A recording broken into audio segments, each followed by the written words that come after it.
This webinar will be covering Aspect's work request creation. Let us begin. Auto create single work request. On the left menu bar, we select Production Request, then Work Request.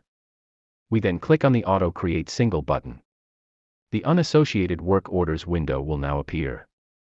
At the bottom of this window, we will see all available work orders that have been pulled through from the ERP system or created manually within Aspect. Here we can sort the results by clicking on any of the headings in the table. This could be helpful, for example, to quickly establish the most urgent work orders. We can sort by deadline. Once we have found the work order we wish to generate into a work request, we simply double-click on it.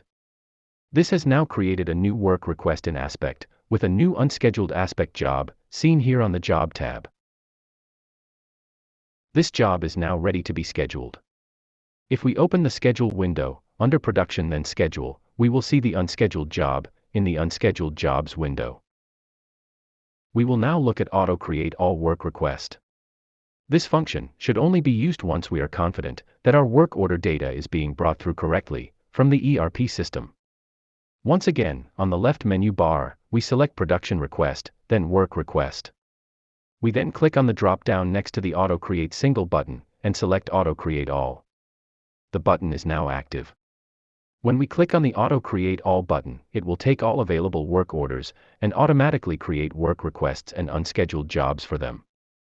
A dialog will appear to show the number of successful and unsuccessful work requests. If we open the Schedule window, under Production, and then Schedule, we will see all the jobs we created in the Unscheduled Jobs window at the bottom. These are now ready to be scheduled. This brings us to the end of this webinar. We hope the information and examples provided here have been beneficial to you.